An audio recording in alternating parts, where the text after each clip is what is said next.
အားလုံးပဲမင်္ဂလာပါဒီကနေ့မှာတော့ Mobile Legends ရဲ့ Hero တွေအကြောင်းကိုသိမသိကြတဲ့ Fact အချို့ကိုပြောပြပေးသွားမှာဖြစ်ပါတယ် Hero တွေရဲ့နောက်ခံဇလန်းတွေကဘလို့စိတ်ဝင်စားစရာကောင်းလဲဆိုတာအတူတူကြည့်လိုက်ကြရအောင်ပါ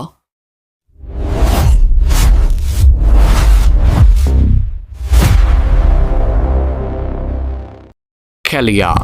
Mobile Legends ရဲ့ Hero တစ်ဖြစ်တဲ့ Kelia ကအခြားဇက်ကောင်တွေလို့တဘောအတိုင်းမမွေးခဲ့ပါဘူးသူကို Great Serpent ကြီးကပင်လယ်မော်ကိုတုံးပြီးတော့ Grind လက်နဲ့ဖန်တီးခဲ့တာပါ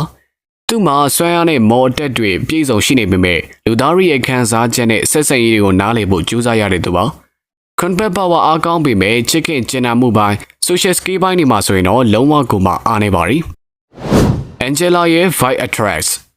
Angela ရဲ့ချစ်စရာကောင်းပြီးတော့နဝင်ချိုးတဲ့အတန်က The Magistrate မှာနဲ့ Fight Attract ဖြစ်တဲ့ Lily Pinchu ကအတန်တွေးပေးထားခဲ့တာပါ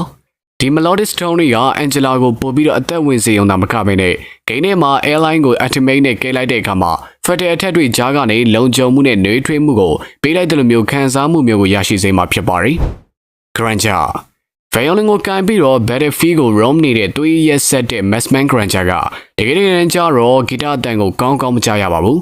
သူ့ရဲ့လုံးမှာ violin ကိုစနစ်တကျနဲ့ဘယ်လိုတီးရမလဲဆိုတာကိုသူကမသိဘူးလို့ရှင်းရှင်းလင်းလင်းဖော်ပြထားပါတယ်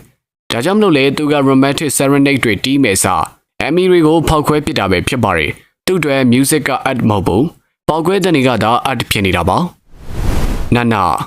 Magical Middle School ကျောင်းသူလေးပုံစံမျိုးရှိတဲ့ချစ်စရာ sport hero နာနာကအသက်တရားကျော်နေပြီဆိုတာကိုသိတဲ့သူကနေပါပါတယ်သူ့ရဲ့မျိုးနွယ်ကြောင်းမလို့နာနာကကျွန်တော်တို့ရဲ့ favorite mate တွေထက်တောင်မှတိုက်ပွဲပေါင်းများစွာကိုဖျက်ဆီးခဲ့ဘူးသူတယောက်ဖြစ်ပါတယ်ဒါကြောင့်မလို့လေ mobile ကြီးရဲ့ဖွားဖွားကြီးလို့တော့မှခေါ်လို့ရပါတယ်လေးလာMobile Legends ရဲ့နာမည်ကြီးဆုံး hero ဖြစ်တဲ့လေလာကိုင်နဲ့ Malefic Gang ကတကယ်နဲ့တော့သူ့ရဲ့ဖခင်နိုလန်ကအမောင်ဆွမ်းအားတွေကိုတိုက်ခိုက်ဖို့ဒီဇိုင်းထုတ်လုပ်ထားခဲ့တာဖြစ်ပါတယ်။ဒီအသနဲ့မှာ Land of Dawn ရဲ့အနေရဲ့အရှိဆုံး Malefic Energy ကိုသုံးထားတာဖြစ်ပါတယ်။လေလာကဒီရဲ့ power ကို master လုပ်ပြီးတော့သူ့ရဲ့ဇာတိကိုကာကွယ်ခဲ့ရပါတယ်။ဒီရဲ့ energy ကို Chancellor လုပ်တဲ့အခါမှာသူ့ရဲ့စိတ်ပိုင်းဆိုင်ရာမှာကြီးမားတဲ့ဒဏ်ဖြစ်စေတယ်လို့လည်းဆိုထားကြပါတယ်။ Lancelot နဲ့ Odette